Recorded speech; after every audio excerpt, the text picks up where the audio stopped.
Julgas agora, rei, se houve no mundo gentes que tais caminhos cometessem? Crês tu que tanto Enéas e o facundo Ulisses pelo mundo se estendessem? Ousou algum ver do mar profundo, por mais versos que dele se escrevessem, do que eu vi, a poder de esforço e arte, e do que ainda ver a oitava parte? Esse que bebeu tanto da água ônia, sobre quem tem contenda peregrina, entre si, Rhodes, Sirmina, Cafolônia, Atenas, Ios, Argos e Salamina? Este outro que esclarece toda a Ausônia, cuja voz altíssima e divina, ouvindo, o pátrio minso se adormece, mas o Tibre com som se ensoberbece.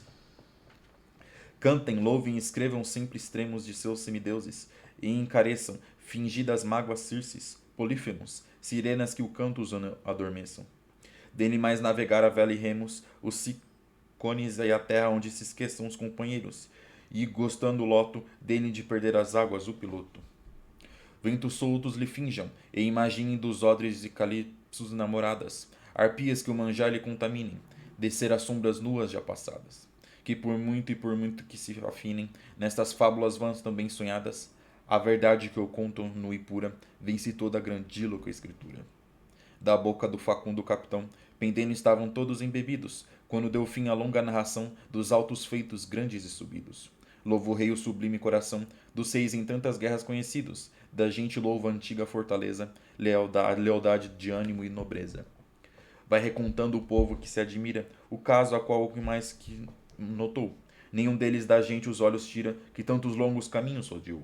Mas já o mancebo Délio as rédeas vira, que o irmão da lampecia mal guiou, por vir a descansar nos tétios braços, e ao rei se vai dar aos nobres passos.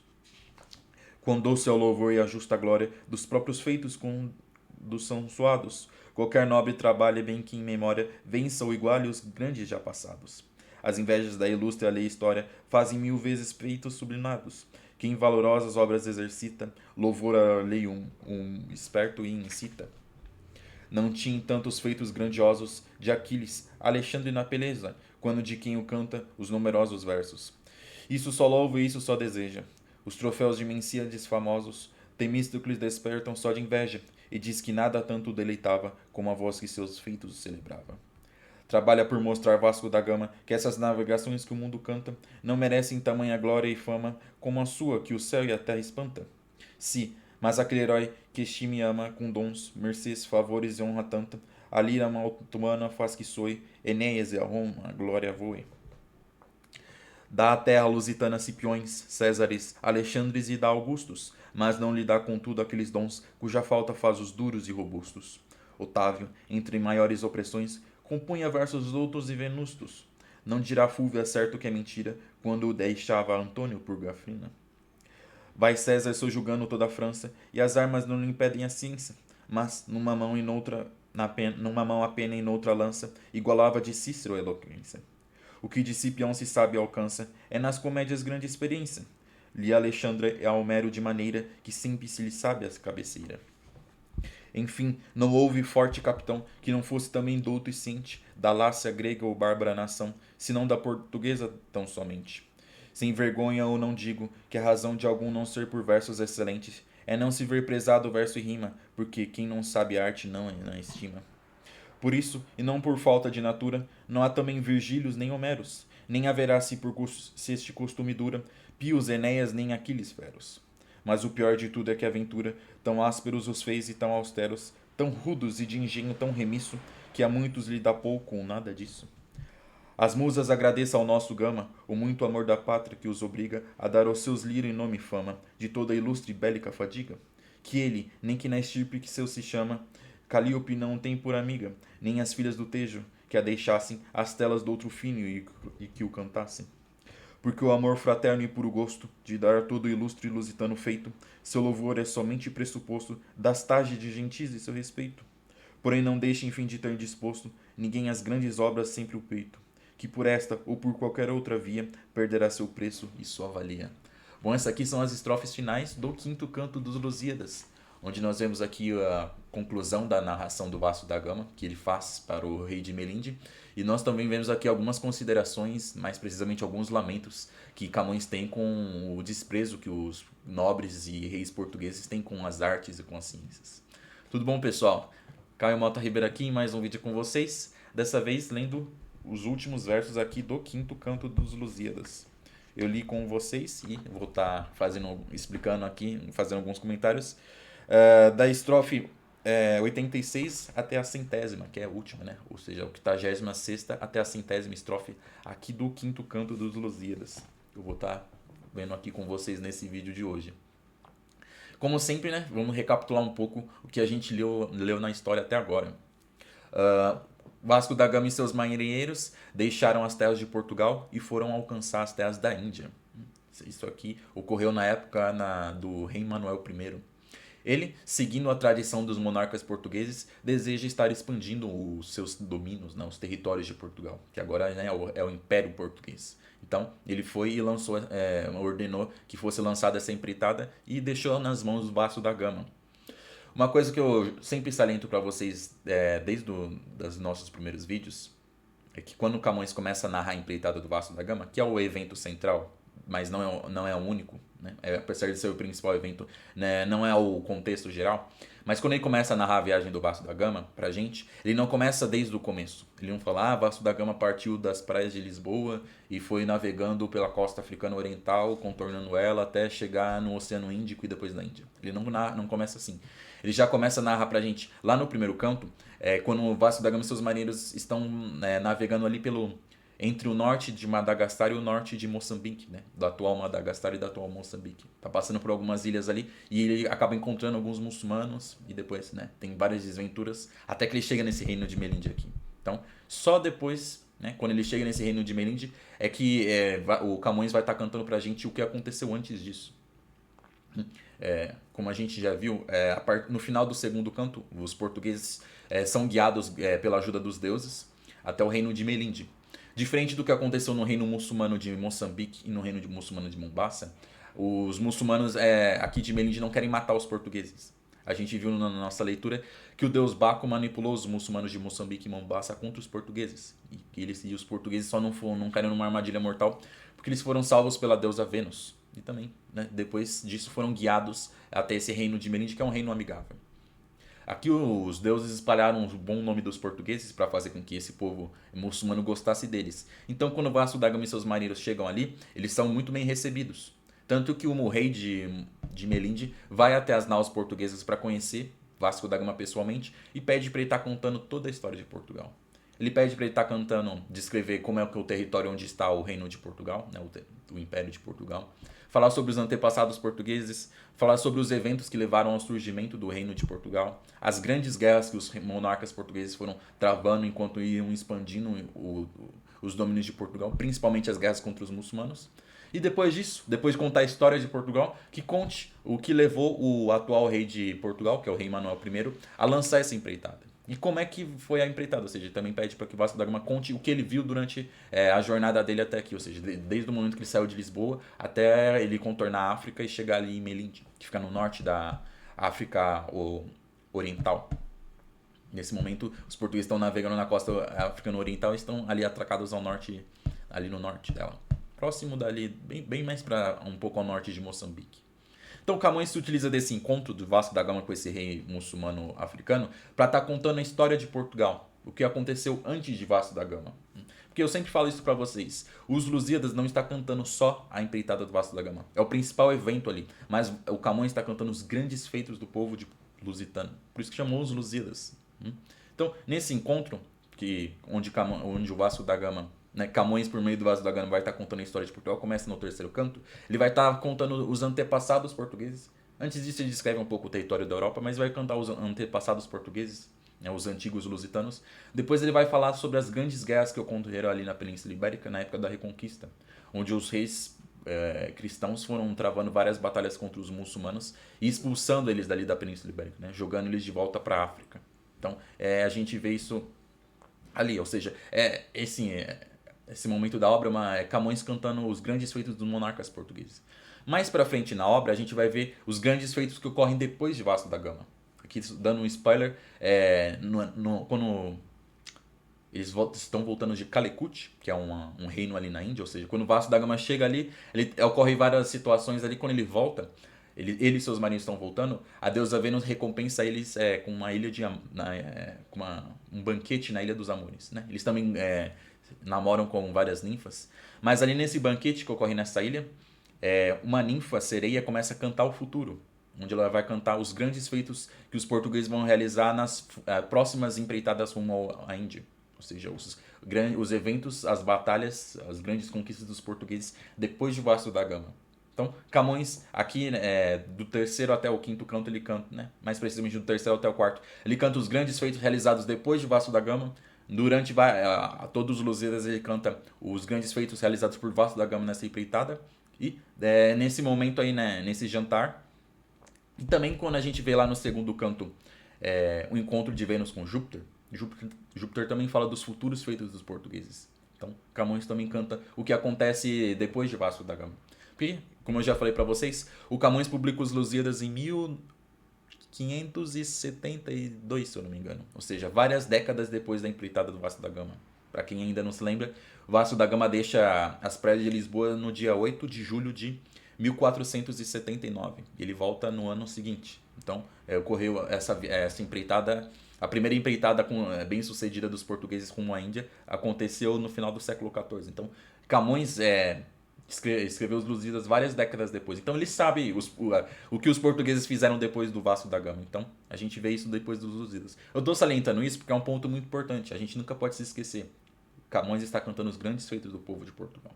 Mas, né, terminando essa contextualização, aqui no final, no quinto canto, quando o Vasco da Gama, que está diante do rei de Melinde, termina de fazer esse relato. A gente vê algumas considerações dele aqui ainda. Apesar dele ter terminado os relatos no vídeo anterior, como a gente bem viu, aqui ainda tem as falas finais do Vasco da Gama, que ele diz que os feitos que ele fez são muito grandiosos. Esse feito marítimo de ter saído dali de Lisboa e ter chegado até aqui é muito grandioso e vai ser ainda maior porque ele vai concluir essa empreitada, né? Ele vai sair ali de Melinde, que fica na costa africana, e vai navegar pelo Oceano Índico e ir até alcançar finalmente ainda. Então ele está falando um pouco disso. Esse é um pretexto, como a gente vai ver, para Camões fazer alguns comentários sobre os grandes feitos dos homens e como é importante que a arte seja valorizada, principalmente a literatura. Porque é a literatura que imortaliza esses grandes feitos. Eu vou explicar isso mais para frente, mas é só para para vocês entenderem mais ou menos o que a gente vai estar vendo nesses versos. Mas então aqui, vamos começar ler mais uma vez a 86ª estrofe aqui do quinto canto. Julgas agora, rei, se houvesse no mundo gentes que tais caminhos cometessem? Crês tu que tanto Enéas e o facundo Ulisses pelo mundo se estendessem? Bom, aqui é Vasco da Gama falando pro rei de Melinde, né? Aqui tem a segunda pessoa do singular, né? Rei, ele tá falando com o rei de Melinde. Lembrando, imaginem ali, o que a gente tá vendo desde ali do começo do terceiro canto, né? Mais precisamente final do segundo. Os muçulmanos de Melinde, o rei de Melinde, junto com alguns nobres muçulmanos, foi visitar, né? Eles foram visitar Vasco da Gama e seus marinheiros nas naus. Ele queria conhecer as naus. Então ele está ali, nas naus portuguesas. Então imagine assim a cabine do Vasco da Gama, cheia de pessoas, com alguns portugueses também. O rei de Melinde e o Vasco da Gama não falavam o mesmo idioma, então tem um intérprete. Então imagina ali um monte de gente ali falando, junto. E Vasco da Gama contando a história pro rei de Melinde. Então isso aqui é a segunda pessoa, ele está falando para ele. E perguntando, né, se alguém fez um feito tão grande como o dele. Ou seja, de estar fazendo essa grande viagem que contornou um continente e está quase sendo concluída. E alguém que tenha passado por tantas dificuldades. E aqui ele menciona os dois heróis que são cantados na antiguidade, né, que é o Enéas e o Ulisses. Enéas é o protagonista da Eneida. Ele é um troiano que sobrevive ao cerco de Troia e foge dali, e como ele era um semideus, ele era filho da deusa Vênus, ele é protegido por ela e guiado, e ele vai ser o fundador de Roma. Ele faz parte da mitologia que fundou Roma. Então os romanos aí são herdeiros dos troianos, né? São um grande épico do Enéas. Enéas é um poeta romano e ele canta esse épico, né? A Eneida. Ulisses, muito famoso, né? O protagonista da Odisseia, né? Que é cantada pelo Homero. Homero tem duas obras, a Ilíada e a Odisseia. A Ilíada conta uma situação que ocorreu ali durante o cerco de Troia, onde os gregos, durante 10 anos, mantiveram um cerco ali na cidade de Troia. Mas a Odisseia é o relato das dificuldades que o Ulisses, que era um rei grego que estava participando ali da Odisseia, né? Ele é o responsável pelo cavalo de Troia, para quem não sabe, né? Os gregos não conseguiam sobrepujar as muralhas de Troia, então eles prepararam essa armadilha, o cavalo de Troia, né? Que era um grande cavalo de madeira, que foi deixado como presente, né? Os gregos falaram, ó, desistimos disso tudo, nos perdoem, troianos, estamos indo embora, fiquem aqui com esse presente. Um grande cavalo de madeira. Sendo que na verdade ele era oco por dentro, né? Tinham vários guerreiros ali dentro, dentre eles Ulisses. Então os troianos foram enganados e aceitaram esse presente, né? Colocaram um cavalo para dentro da cidade.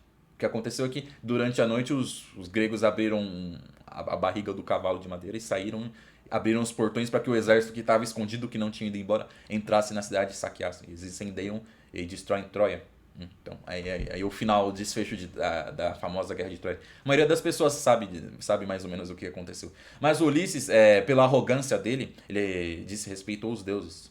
Ele não louvou os deuses, porque foram os deuses que auxiliaram ele os gregos durante toda a guerra, e principalmente os deuses que ensinaram ele a fazer aquela armadilha. Então ele desdenha os deuses. E por causa disso, ele não consegue retornar para casa. Para quem não sabe, né, ele é um rei grego, como eu falei. Ele é rei de Ítaca, que fica ali, é uma ilha que fica ali, é uma das ilhas a oeste da Grécia, né? Grécia tem muitas ilhas. A Troia, para quem não sabe, fica na região da Turquia, mais ao leste, ali no mar Mediterrâneo. Então, imagine ele saindo dali da Turquia, né? Olhem aí no mapa mundi para vocês, e navegando de volta para o oeste. Só que acabou se perdendo no mar. Ele ficou 20 anos perdido no mar. Ele foi para tudo quanto é lugar. Ele foi para Itália. É dito que ele continuou navegando ainda mais para oeste e foi para Lisboa. Ele é dito na mitologia, a gente já viu isso sendo mencionado aqui na obra do Camões, que ele é o fundador da cidade de Lisboa, tem essa mitologia dele. Mas então aqui, né, voltando, esses dois personagens realizaram grandes feitos marítimos. Ulisses e Enéas, esses dois protagonistas desses grandes épicos da antiguidade, realizaram grandes feitos. Mas aqui Vasco da Gama fala, ó, os meus feitos são muito maiores. Que é isso que a gente vê ao longo de toda a obra do Camões, né? O Camões dizendo que os feitos do povo dele são os maiores feitos até então. Então aqui o personagem, o Vasco da Gama falando isso, perguntando, né, ele afirma perguntando, né, alguém realizou um feito maior do que o meu? Né? Ulisses ou Enéas realizaram, que são famosos por seus feitos marítimos, realizaram algo tão grande como eu estou realizando? Ousou alguém ver do mar profundo, por mais versos que dele se escrevessem, do que eu vi? A poder de esforço e de arte, e da qual ainda hei de ver a oitava parte, ou seja, alguém viu 1/8 do que eu vi, do que eu vou ver, afinal, o Vasco da Gama não terminou de sua empreitada ainda, né? Ele ainda tem que chegar à Índia e depois ele tem que voltar. Mas, né? Ousou alguém ver o mar profundo? O mar profundo é o mar aberto. Né? É o mar aberto. Com as caravelas portuguesas, né? Essas grandes naus, elas já tinham, nessa época já tinham tecnologia para estar navegando tranquilamente pelo mar aberto. Porque antes, as embarcações elas não conseguiam fazer muito isso. Por exemplo, as grandes aventuras marítimas aconteceram ali no mar Mediterrâneo. Apesar de ser um mar, ele não se compara ao oceano, propriamente dito. Então, ele está falando isso, né? Alguém navegou com a gente? Por mais versos que dele se escrevessem, né? Ou seja, aqui é uma referência aos versos que foram escritos por Homero e pelo Virgílio, que exaltam os feitos do Enéas e do Ulisses. Então é isso, ele está questionando. Aqui é nada mais nada menos que o Camões louvando os feitos do Vasco da Gama.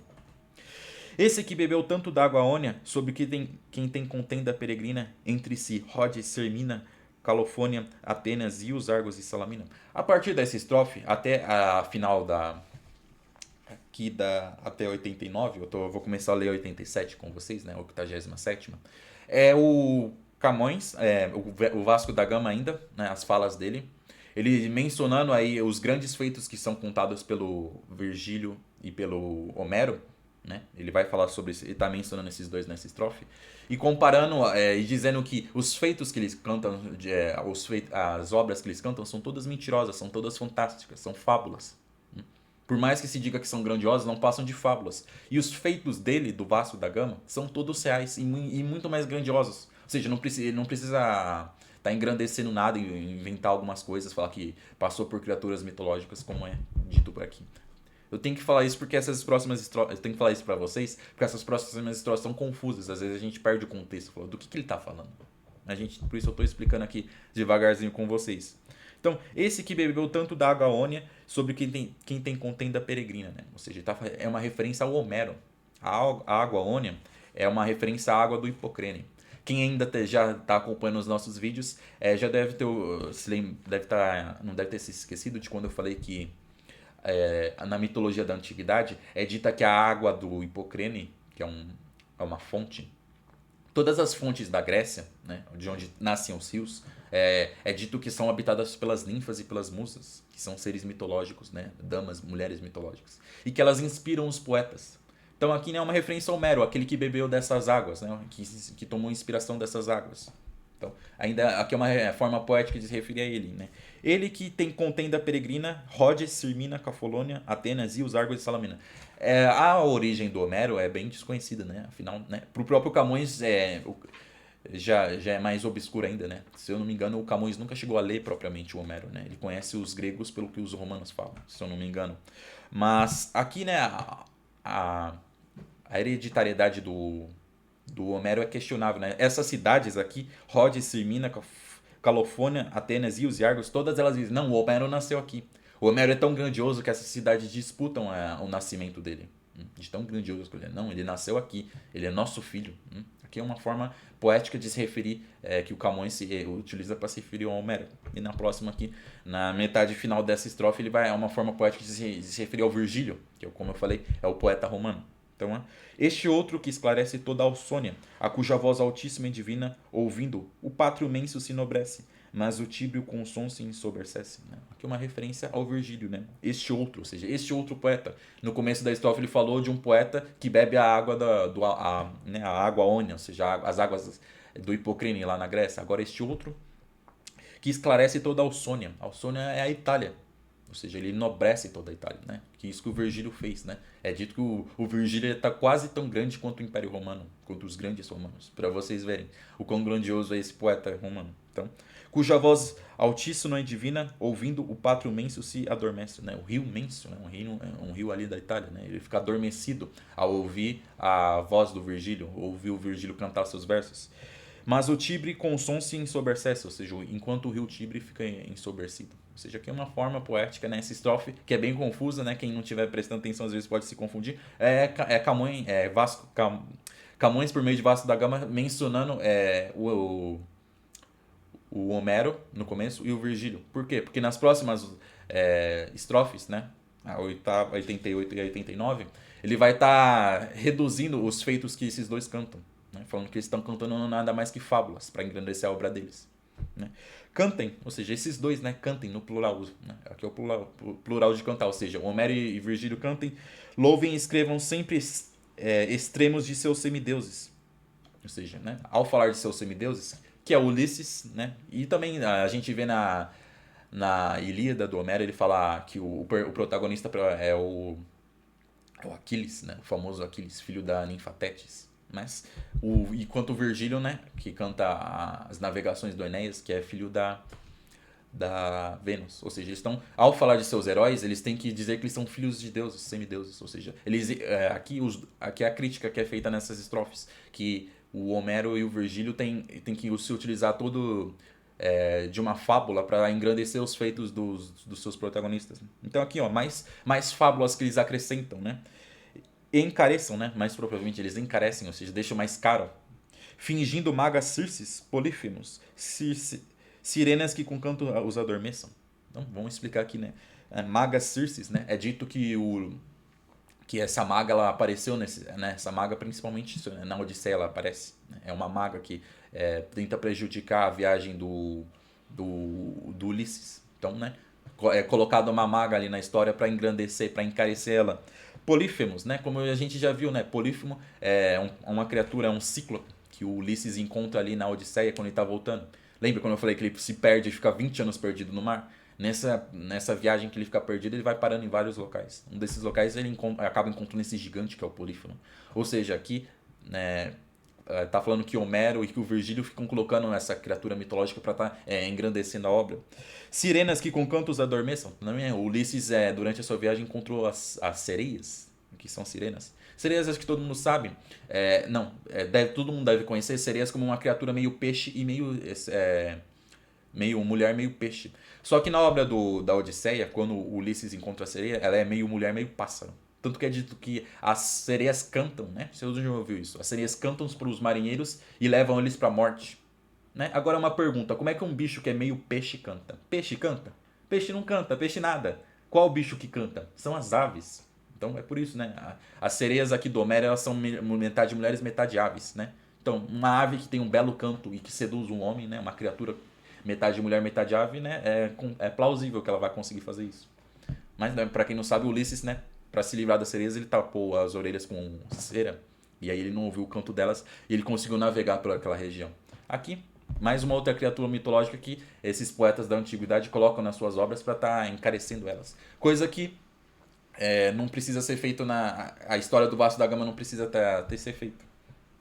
Dei-lhe mais navegar a vela e os remos, os cicones e até onde se esqueçam dos companheiros. Em gosto o loto e dei-lhe de perder as águas o piloto. Aqui mais alguma referência às coisas que aconteceram, às desventuras que aconteceram nessas obras da antiguidade, né? Aqui, né? Assim, os cicones e até onde se esqueçam os companheiros, né? Na viagem do Ulisses, quando ele está perdido no mar, ele vai parar numa região que ele encontra um povo que come a flor de lótus. E essa flor, quando ela é comida, ela tinha um efeito nas pessoas que ela ia fazendo com que eles se esquecessem quem eles são. Principalmente fazer com que eles se esquecessem do lar de onde eles vieram e ficassem ali bobos, perdidos. Né? Então é uma referência a isso, né? Engostando o loto, né? Isso, a flor de lótus. É uma referência a isso. Ou seja, aqui uma flor mitológica que é colocado uma flor mística, mágica, né? Um alimento, um fruto alucinógeno místico que é colocado nessas obras para engrandecê-las. Dele de perder nas águas o piloto, né? Aqui é uma referência também aos pilotos, os guias que eles perderam nessa viagem. Ventos soltos lhe fingiam, e imaginem dos odres e calipsos namoradas. Harpias que o manjar lhe contaminem, descer as montanhas nuas já passadas. Aqui, mais uma outra citação das fábulas épicas que são inseridas, né? As coisas mitológicas e épicas e impossíveis que foram citadas na obra do Homero e do Virgílio. Ventos soltos lhe fingiam, ou seja, aqui é uma referência de quando o Ulisses, por um breve momento, conseguiu prender os ventos. Né? Ele teve a ajuda de um deus, e esse deus foi prender os ventos. Né? E como ele tinha esses ventos presos, ele ia conseguir navegar tranquilamente. Porque quem impedia o Ulisses e seus marinheiros de voltar para a casa deles, para a terra natal deles, eram os deuses. Né? Mas um outro deus veio e ajudou eles. Né? Mas para infelicidade do Ulisses, aqueles ventos escaparam, né? Eles foram soltos. E aí ele ficou perdido no mar. E imagine das odres e Calipsos namorados, né? Calipso é uma deusa, uma divindade. É dito que o Ulisses, quando ele ficou preso numa ilha, ele ficou namorando, casado com a Calipso ali. Ou seja, mais uma outra coisa mitológica, uma fábula, uma coisa impossível que acontece, que é acrescentado às obras. Arpias que o manjar lhe contaminem. O manjar é o alimento, né? É dito que as arpias contaminaram os alimentos dele, né? A arpia também é uma outra criatura que é metade mulher, metade ave. Só que essa voa, é diferente um pouco da sereia. Descer as sombras nuas já passadas. É dito que tanto Ulisses como Enéas, no épico deles, eles desceram no submundo. Olha só. Ou seja, olha que grande feito esse. Eles desceram no submundo, foram pro inferno. Por um breve tempo, né? Eles não morreram e foram pro inferno. Eles invadiram o inferno, desceram e depois voltaram. Quer que muito e por muito se afinem nessas fábulas vãs também sonhadas. Ou seja, né, aqui é o final dessa dissertação. Vou falar isso de novo para vocês, que é muito difícil entender essas estrofes, então tem que ficar frisando isso. O que o Vasco da Gama está fazendo é comparar o feito dele com o feito que é cantado por Homero e por Virgílio, né, que cantam, né, Homero e Virgílio cantam os feitos do Ulisses e do Enéas. Só que o Homero e o Virgílio precisam ficar acrescentando algumas fábulas, algumas coisas impossíveis, como ele bem coloca aqui, né, coisas tão bem sonhadas, ou seja, precisa ficar inventando coisas para engrandecer os feitos deles, sendo que o Vasco da Gama, nos feitos que ele narrou até agora para o rei de Melinde, ele não precisou inventar nada. Então é isso. Apesar de que o Camões coloca aquele encontro com o gigante Adamastor, né? Ele personifica o Cabo das Tormentas como o gigante Adamastor. Camões de certa forma faz isso, só que ele não precisa inventar nada, né? A gente sabe que a viagem do Vasco da Gama realmente aconteceu. A verdade que eu te conto nua e pura vence toda a grandíloca escritura, né? A grandíloca escritura. A verdade que eu, Vasco da Gama, estou contando para você, rei de Melinde, é superior a tudo que essas escrituras relatam. Ou seja, aqui Camões, por meio de Vasco da Gama, dizendo que os feitos marítimos dos portugueses são maiores que os grandes feitos marítimos que são narrados nos épicos dos romanos e dos gregos. E aqui se encerra finalmente o relato que o Vasco da Gama faz para o rei de Melinde. aqui na estrofe 89, né, 89ª. Mas vamos continuar a leitura ainda. Tem uns mais 10 estrofes para se encerrar aqui para encerrar o quinto canto. Da boca do facundo capitão pendendo estavam todos embebidos, quando deu fim a longa narração dos altos feitos grandes e subidos. Então, né, como eu falei para vocês, estão os muçulmanos ali escutando o Vasco da Gama cantar a história de Portugal e como foi a viagem dele. Né? Como eu falei, o rei de Melinde está ali com alguns nobres na capitania portuguesa. Capitania, para quem não sabe, é a principal das naus de uma frota. Né? A capitania é comandada diretamente pelo Vasco da Gama. Quando os portugueses saíram nessa empreitada ali de Lisboa, eles estavam em 4 navegações. Né? A principal é a capitania, que é aqui fica Vasco da Gama. Então imagine ali os muçulmanos todos bem atentos, como o Camões coloca aqui, ó, da boca do facundo capitão pendendo estavam todos embebidos, ou seja, todos estavam deslumbrados, como se estivessem bêbados, né, embebidos, estavam deslumbrados com essa grande narração que deu né, dos altos feitos grandes e subidos, ou seja, desses grandiosos feitos dele e do povo dele que ele narrou. Louva o rei, o sublime coração dos reis em tantas guerras conhecidos. A gente louva a antiga fortaleza, a lealdade de ânimo e nobreza. Ou seja, o rei de Melinde ouve isso, ele louva os portugueses por seus grandes feitos, os reis de Portugal pelas grandes guerras que eles travaram. Ou seja, está louvando esse povo. Vai recontando o povo que se admira o caso qual que mais notou. Ou seja, né, os muçulmanos que estão ali e os portugueses que estavam ouvindo essa história também, né? Os marinheiros portugueses estavam acompanhando ali. Todo mundo fica comentando entre si agora que o Vasco da Gama terminou de falar. Eles ficam comentando, não, eu gostei mais dessa parte, não, eu gostei mais dessa outra, né? É isso aqui, ó. O caso, cada qual que mais notou, ou seja, né? Eles vão comentando entre eles. Né? Nenhum deles da gente os olhos tira, que tão longos caminhos rodeou. Aqui mais precisamente os muçulmanos, né? Eles ficam olhando admirados pros marinheiros portugueses, né? Que tão longos caminhos rodeou, ou seja, nossa, eles ficam admirados que esses marinheiros vieram de tão longe, estão percorrendo um caminho tão distante, fazendo essa jornada tão comprida, tão extensa. Mas já o mancebo dele as rédeas vira, que o irmão da Lampécia mal guiou, por vir a descansar nos tétios braços. E é o rei se vai ao mar aos nobres passos. Né? O rei agora, né, depois de ouvir isso, volta ao mar até os nobres passos dele, né? Até os nobres palácios dele. Só que é uma forma poética de Camões dizer que quando anoitece, o rei de Melinde, né, já tendo terminado de escutar essa narração tão extensa, volta para os seus botes e navega de volta para Melinde. Lembrando, os marinheiros portugueses eles estão atracados ali próximo da cidade, bem próximo. Então, imagina o rei saindo das naus, voltando para os botes e navegando de volta para o palácio desse. Mas é que esses versos aqui, ó, o mancebo Délio, as rédeas vira que o irmão de Lampeia mal guiou, é uma forma poética de dizer que está anoitecendo. Délio é a divindade que representa o sol. Geralmente ele é semelhante ao deus Apolo, ao deus Febo, né? Geralmente também é dito que eles não são a mesma pessoa, mas aqui eu vou colocar que eles são, né? Então Délio é o deus sol, que está guiando os carros que o irmão de Lampeia mal guiou. Lampeia, né, é o Faetonte. Eu já mencionei esse personagem para você algumas vezes. O Faetonte se eu não me engano, é o filho próprio do Délio, ou o filho do Apolo, ou filho de Febo, que ele pegou o carro de fogo do pai dele, mas ele não conseguiu guiar ele direito. Então ele ficou queimando o céu e a terra. É dito que a África é um local muito quente e o povo ali tem aquela pele escura, né? Eles são negros, ele tem a pele queimada porque esse Faetonte não guiou direito essa carruagem de fogo e ele acabou queimando a África. Para quem, né? Eu já mencionei isso também.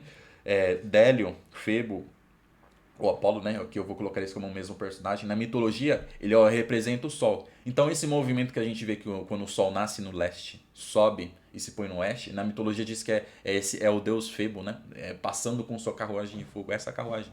Aqui ao dizer que, né, ele... Opa. Aqui, né? O mancebo Délio as rédeas vira por vir a descansar nos tétios braços, né? Ele vai descansar nos mar. Tétis é uma das ninfas do mar, então ele vai descansar nos braços da ninfa Tétis. Ela fica no oceano. Quando a gente vê o sol se pondo, a gente tem a impressão que ele está entrando no mar, principalmente para o povo europeu português aqui, que eles ficam ali na costa do Atlântico. Então, eles ao olharem para o horizonte na hora que na hora que o sol está se pondo, eles têm a impressão que o sol ele vai estar entrando no mar, né? A mitologia diz isso. Aqui uma forma poética diz que estava anoitecendo. Lá no começo da narração, lá no começo do terceiro, não, do final do segundo canto, é dito que o rei de Melinde chega aqui quando está amanhecendo. Então, eles ficaram o dia inteiro, né? Camões coloca pra gente que Vasco da Gama ficou um dia inteiro narrando isso pro rei de Melinde. Então é isso. Quando anoitece, né? O fim dessa estrofe quer dizer isso. Vai anoitecer, o rei de Melinde se despede dos portugueses e volta para os seus palácios, né? Vai em terra, volta para os seus palácios. Agora aqui, a partir da 92ª estrofe, a gente vai ver algumas considerações que Camões faz sobre os grandes feitos e que ele lamenta que os grandes monarcas portugueses, os nobres portugueses, não louvem a arte, principalmente, né, a ciência e as artes, que eternizam esses feitos na memória da gente, ou seja, né, como é os Lusíadas. A gente sabe aqui, a gente está louvando os feitos de Vasco da Gama e dos grandes reis portugueses, dos grandes heróis portugueses, porque o Camões eternizou isso nos versos dele. Então ele vai falar sobre isso. Quão doce é o louvor e a justa glória dos próprios feitos quando são suados, ou seja, quão bom, quão saboroso, quão bom é quando um grande feito é louvado. Que é o que o rei de Melinde fez, né? A gente vai ler aqui de novo, né? Louvo o sublime coração dos reis em tantas guerras conhecido, né? Ou seja, quando é apreciado, quando é louvado. Qualquer nobre trabalha que em memória vence ou iguale os grandes e ao passado. Ou seja, qualquer nobre, qualquer guerreiro, qualquer rei se esforça para que os seus feitos se igualem ou até mesmo superem os feitos realizados pelos seus antepassados. Que é isso que a gente vê Camões colocando pra gente na história dos monarcas portugueses. Os grandes reis portugueses foram cada um expandindo ainda mais o Império Português, né? O reino português até que virou império. Aqui, no Manuel I, né, que é o monarca contemporâneo do Vasco da Gama, a gente vai ver que ele lança a grande empreitada rumo ao Oriente e que graças a essa empreitada do Vasco da Gama, o reino de Portugal vai estar conquistando o Oriente. Então, né, aqui isso aqui que ele coloca é verdade, né? Os guerreiros são ambiciosos, eles querem realizar grandes feitos. As invejas da ilustre a lei e história fazem 1000 vezes feitos sublimados. Né? Aqui inveja não é propriamente inveja do... A gente não coloca aqui propriamente como o pecado da inveja, mas como uma admiração. Ou seja, admirar da ilustre e a lei e história, ou seja, admirar os feitos ilustres de outro, fazem 1000 vezes feitos sublimados. Vocês inspiram que as pessoas também realizem feitos. Ou seja, né, você imagina uma criança ou um jovem que ouve falar dos grandes feitos dos avós dele ou dos antepassados dele. Ele fica animado e fala, não, eu vou fazer isso também. Imagine aí um príncipe ouvir que o avô dele foi um grande conquistador. Ele vai tentar ser um conquistador também. Ou seja, ouvir os grandes feitos dos outros faz com que você também queira realizar grandes feitos. Quem valerosas obras exercita, louvor a lei ou muito o esperto e incita. Ou seja, né, quem realiza grandes feitos vai estar inspirando os outros a também realizar. Não tinha em tanto os feitos gloriosos de Aquiles, Alexandre na peleja, quando de quem o canta os numerosos versos. Aqui agora a gente vai ser uma comparação, né? Como eu falei para vocês, o Camões vai fazer um lamento, vai dizer aqui que um lamento dele sobre como os portugueses, os reis portugueses, apesar de serem grandiosos guerreiros, eles têm um desprezo pela leitura, pelas letras, pelas artes. Aqui ele vai mencionar alguns grandes generais do passado que eram grandes generais e que também, mas que tinham apreço pelas letras. Então a gente vai ver isso, né? Nem tinha tantos feitos gloriosos de Aquiles, Alexandre na peleja, quando de quem o canta os numerosos versos. Ou seja, aqui o Alexandre o Grande tinha mais apreço pelos versos que cantavam os feitos do Aquiles do que os feitos do Aquiles em si. Quer dizer isso, né? Quem cantava os versos de Aquiles? Era o Homero na Ilíada. E também tem outras obras que cantavam os grandes feitos do Aquiles. Mas aqui está dizendo, ó, o Alexandre o Grande, né? O grande rei da Macedônia, um dos maiores generais da antiguidade, ele tinha mais apreço pelos versos do que pelos feitos em si. Ou seja, ele apreciava muito as artes. Isso só louva, isso só deseja. Ou seja, ele louva isso e é isso que ele desejava. Né? É dito que um desejo do Alexandre o Grande é que algum poeta cantasse os feitos dele, assim como o Homero cantou os feitos de Ulisses, cantou os feitos de Aquiles.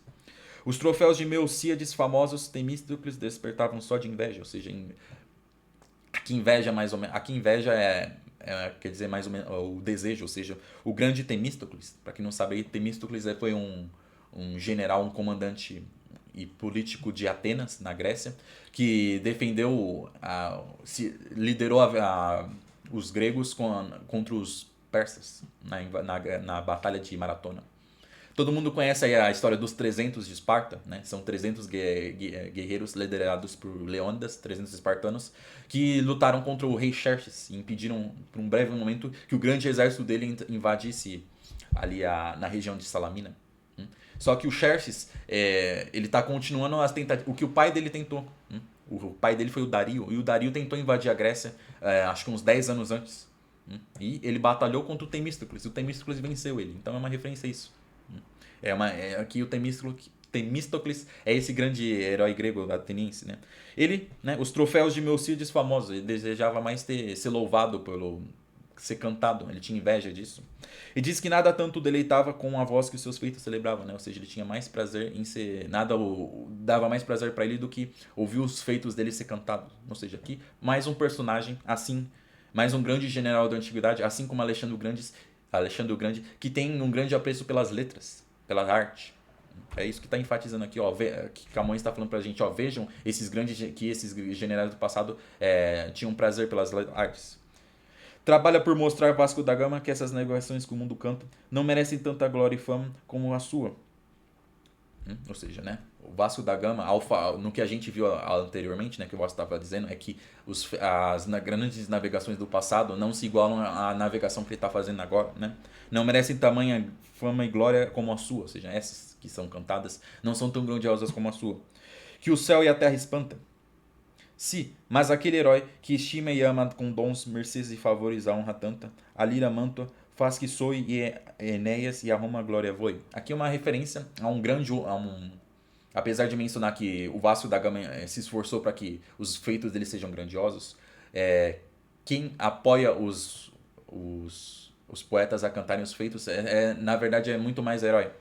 Aqui é uma referência ao imperador Augusto César. O Augusto César foi contemporâneo do Enéas, né? Como eu falei para vocês, Enéas é o poeta romano que cantou os grandes feitos de Enéas e louvou Roma, né? Ao cantar os grandes feitos de Enéas, ele engrandeceu o povo romano. Isso só foi possível porque ele teve apoio do imperador Augusto. Então isso aqui é uma referência ao Augusto, que ao apoiar, que foi um herói ao dar assistência, a fornecer, a dar um auxílio para que o Enéas pudesse estar cantando a sua obra, né?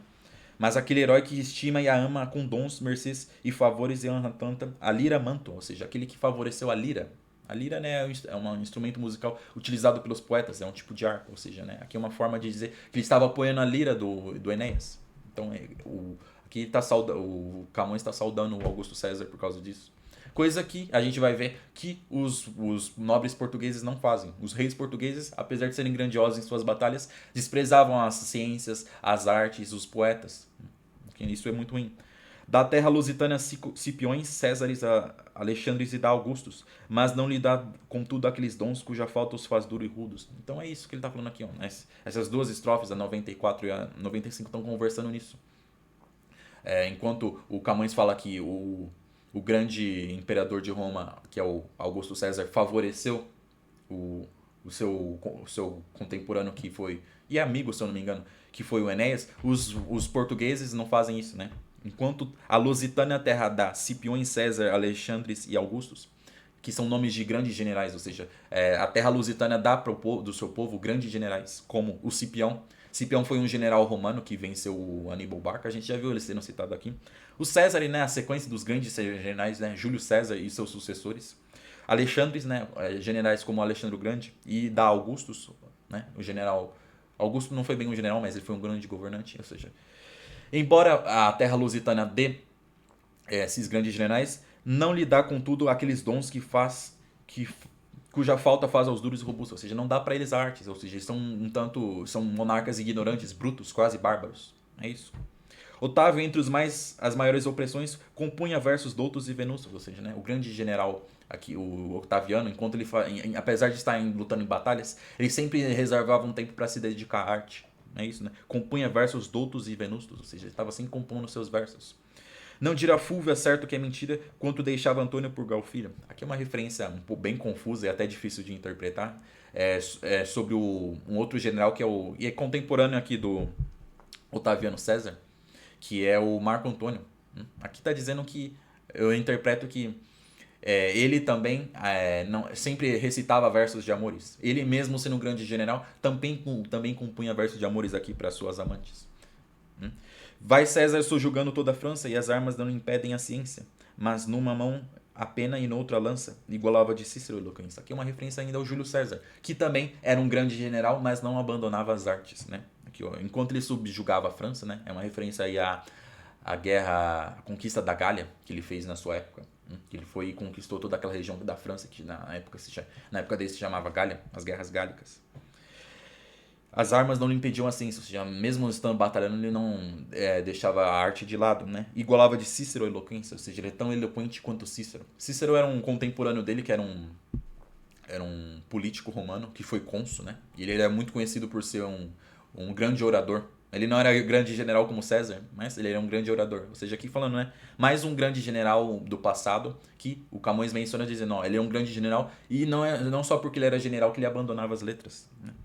O que de Cipião se sabe e alcança é nas comédias grandes experiências. Li Alexandre Homero de maneira que sempre se lhe sabe a cabeceira, né? Ou seja, aqui mencionando os dois grandes generais do passado, mencionando de novo o Alexandre, para falar que, apesar de serem grandes generais, eles não desdenhavam das artes, né?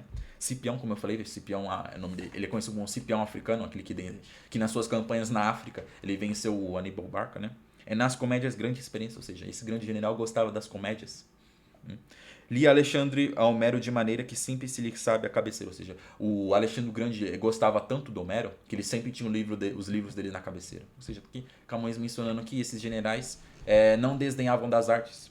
Enfim, não houve forte capitão que não fosse também douto e ciente, da Lácia, grega ou bárbara nação, senão da portuguesa somente. Ou seja, com exceção do povo português, todos os grandes generais, capitães, né, tinham apreço pelas artes. Está dizendo isso, ó, não houve forte capitão que não também fosse douto e ciente, ou seja, não fosse culto, com exceção dos portugueses, né, dos comandantes portugueses. Da Lácia, grega ou bárbara nação, ou seja, dos povos bárbaros, das nações, sempre os grandes comandantes sempre foram cultos.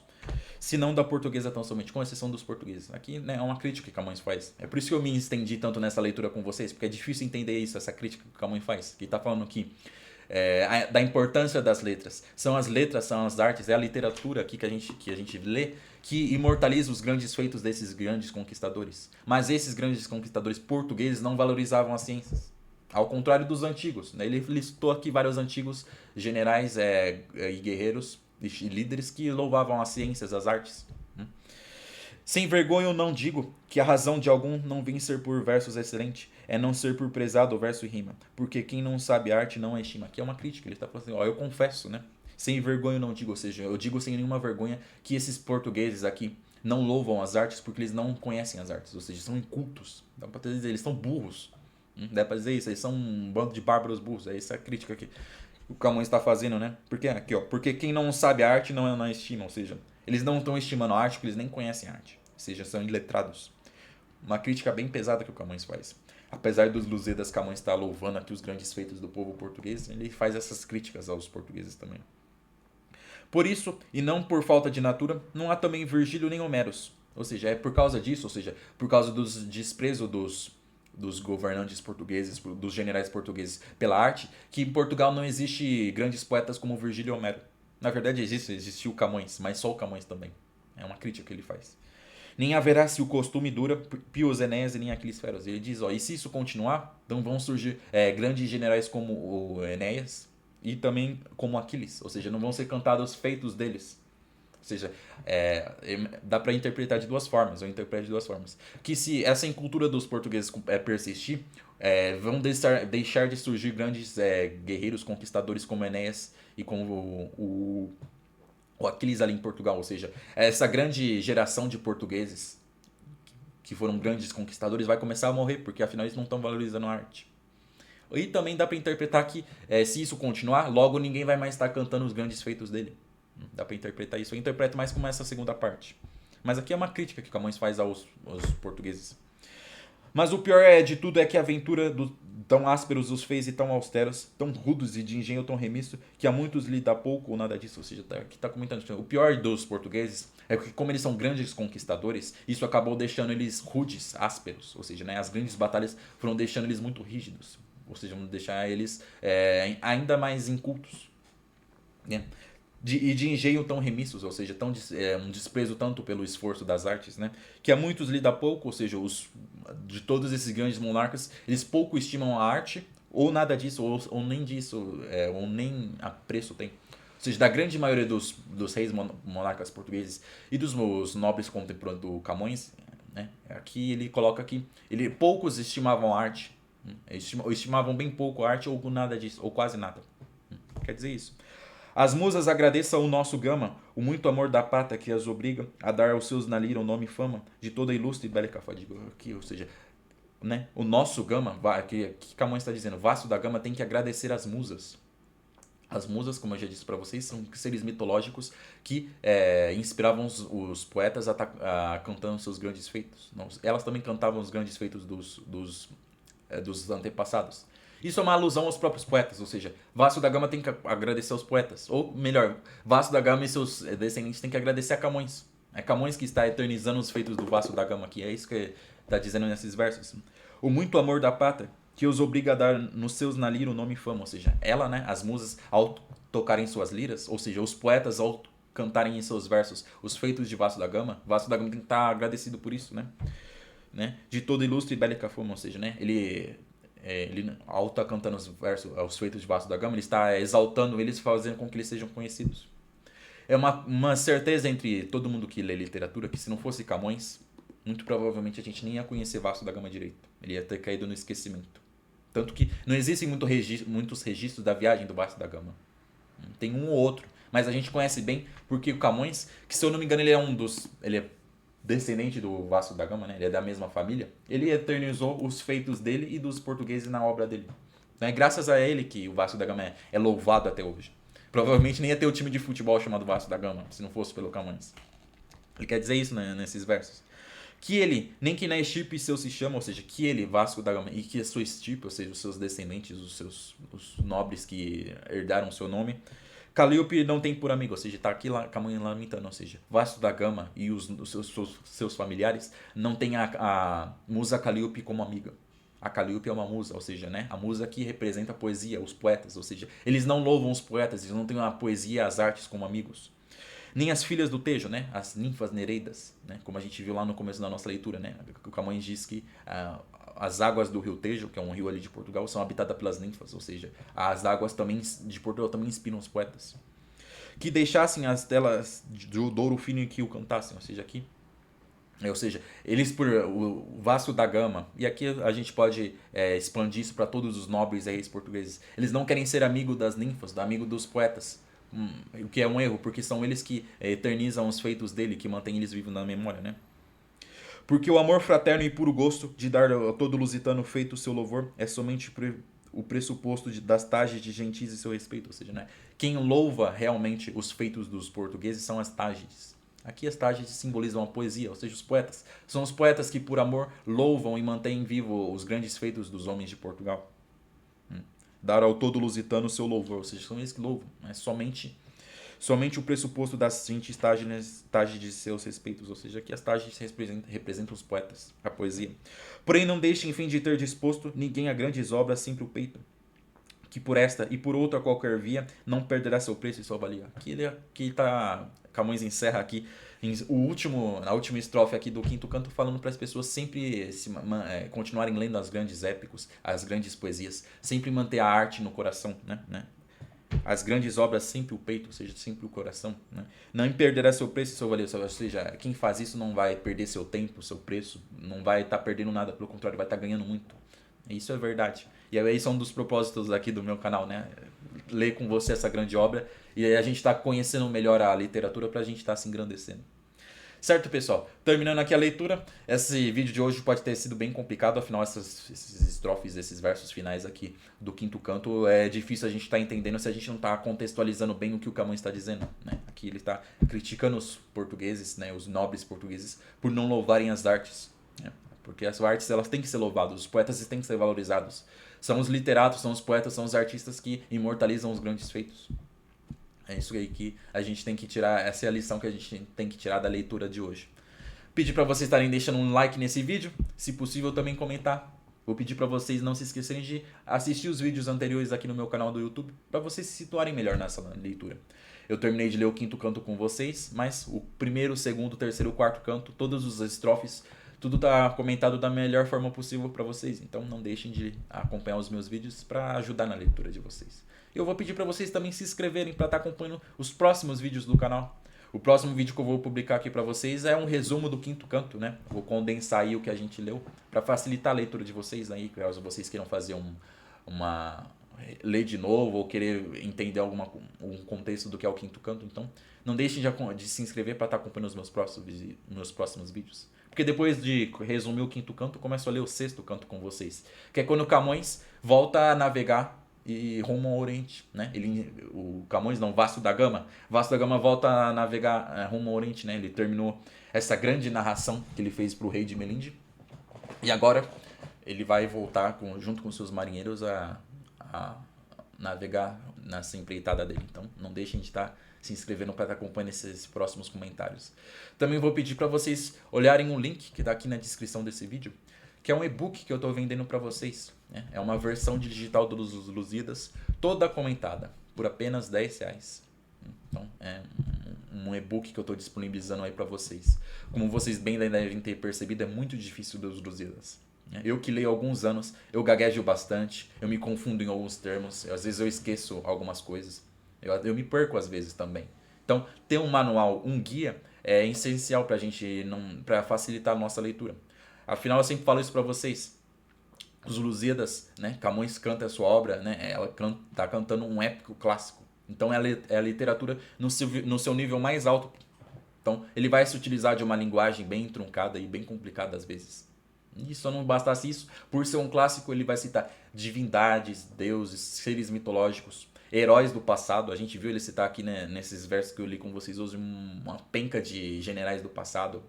Então, essas citações, sem um guia, sem um manual, a gente acaba se perdendo. E esse é o objetivo desse e-book que eu estou disponibilizando para vocês. Por apenas R$10 vocês vão ter tudo comentadinho. As mais de 1000 estrofes aí dos Lusíadas, todas explicadas para vocês. Só R$10, então tá bem barato, eu tenho certeza que vocês não vão estar se arrependendo. Né? Então é isso, pessoal. Meu nome é Caio Malta Ribeiro e eu agradeço a audiência de vocês. Um forte abraço, fiquem com Deus.